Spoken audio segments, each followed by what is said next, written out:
Good morning, everyone. Today's session explores an increasingly influential force reshaping healthcare, consumerism, and its impact on sexual and reproductive health services, also known as SRH.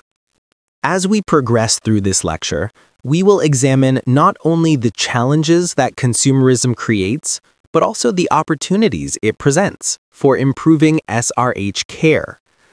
To understand where these changes are coming from, let's begin by tracing the origins of this shift. The healthcare landscape has undergone significant changes over the past 2 decades. What used to be a system where clinicians held most of the authority has shifted toward a consumer-driven marketplace. Let's break down what this means. First, digital access has allowed people to gather health information even before seeing a provider. Many individuals turn to search engines, social media influencers, fertility apps, and online symptom checkers to make sense of their bodies. This often leads them to self-diagnose or pre-select treatments. Second, direct-to-consumer promotion plays a significant role. Pharmaceutical advertisements, hospital newsletters, and targeted online ads shape expectations about what services or medications people believe they need. As a result, by the time people engage with SRH services, they often arrive with preloaded beliefs. For example, fixed opinions about which contraceptive they want, whether a particular fertility supplement works, or what they think is the safest STI test. This growing consumer mindset sets the stage for a range of challenges that SRH providers encounter daily. The rise of consumerism introduces complexities into SRH care. One major challenge is time. Consultations are often brief, leaving little time to address myths or misinformation a patient may have encountered online. Additionally, patients commonly anchor on the first piece of information they encounter, such as a viral TikTok video on increasing fertility, making it hard for clinicians to shift their perspective. Conflicts can also arise when a patient's preferred treatment contradicts evidence-based guidance. For example, a patient may insist that a specific herbal remedy boosts fertility, even when science suggests otherwise. On the provider side, this dynamic may feel threatening because consumerism can appear to undermine professional authority. Ultimately, unchecked consumerism can lead to poor adherence, such as rejecting effective contraceptives in favor of unproven natural methods. These challenges raise an essential question: what actually shapes SRH decisions in the first place? In SRH, decision-making is heavily influenced by cognitive biases. Anchoring bias occurs when patients fixate on the first information they find, often from peers or online communities.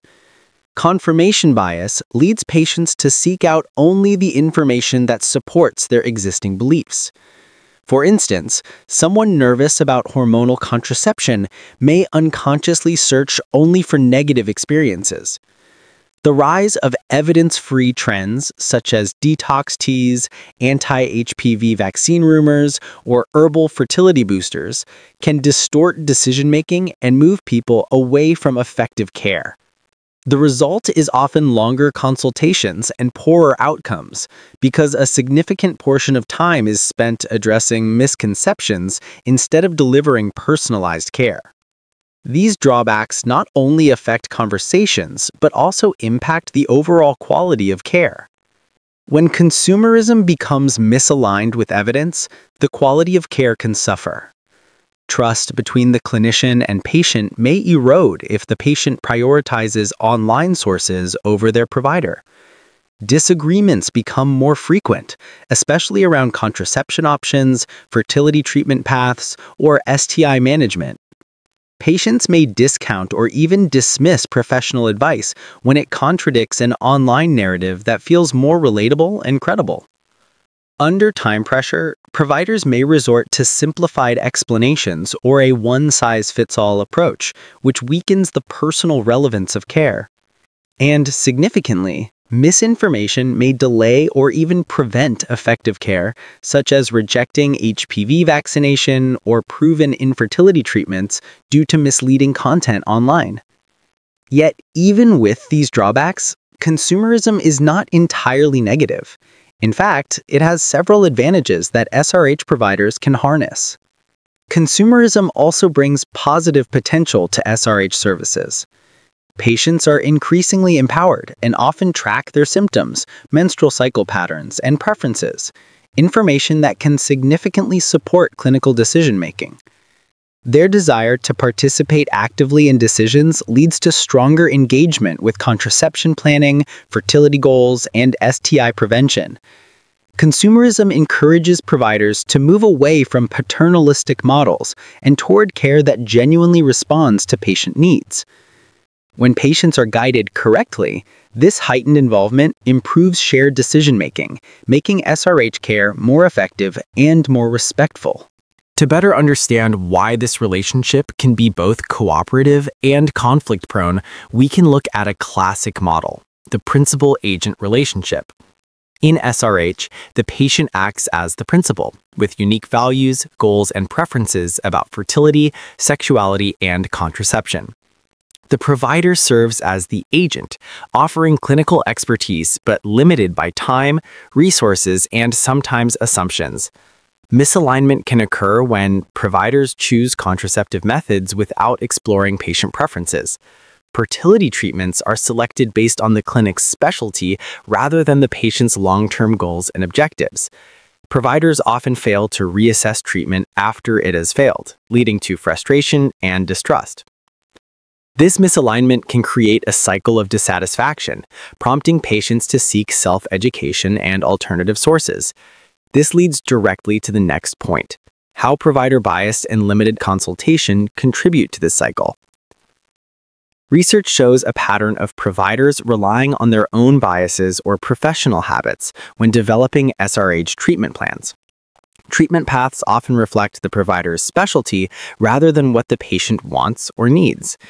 Necessary patient preferences, including concerns about side effects, sexual comfort, or reproductive goals, may not be fully explored.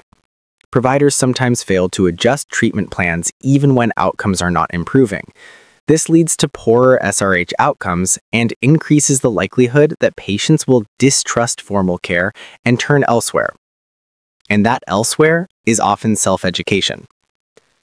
Many SRH clients feel that their preferences and concerns are not adequately addressed, so they compensate by seeking alternative options. They turn to online communities, fertility tracking apps, contraceptive comparison sites, or even at-home self-tests to fill the gaps. When their expectations don't match the communication they receive in clinics, they engage even more in self-directed research. With the rapid growth of digital health platforms, this cycle of self-education is likely to intensify. This shift has important implications for SRH marketing and communication strategies. Consumerism sends a clear message. Patients want autonomy, clarity, and tailored information. Therefore, SRH services must compete with online information by offering accurate, engaging, and easy-to-understand educational content, be transparent and accessible so patients feel informed and respected, anticipate common misconceptions, for example, myths about contraceptive weight gain or infertility, and address them proactively, and position themselves as partners rather than gatekeepers, fostering an environment of mutual respect and trust. To support this shift toward partnership, we consider practical prescriptions for both patients and providers. For clients navigating the SRH marketplace, conducting personal research is helpful, but it must be balanced with an open mind to scientific evidence. Selecting providers who adhere to rigorous clinical standards can ensure safety and effectiveness. Online information should act as a starting point, not a final conclusion. And that brings us to the provider's role.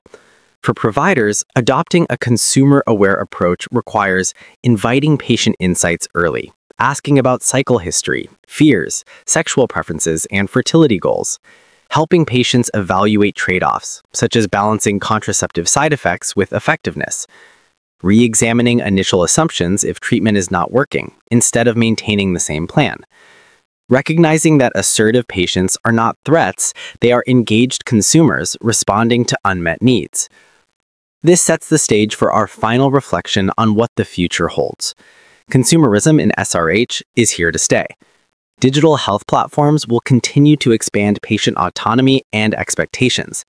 The main challenge will be preventing misinformation from creating inefficiencies or delays in care. Yet, the opportunity is significant. By embracing shared decision-making and personalized care, SRH providers can improve both outcomes and patient satisfaction. Ultimately, the future success of SRH services will depend on how well providers balance clinical expertise with the growing demand for consumer empowerment.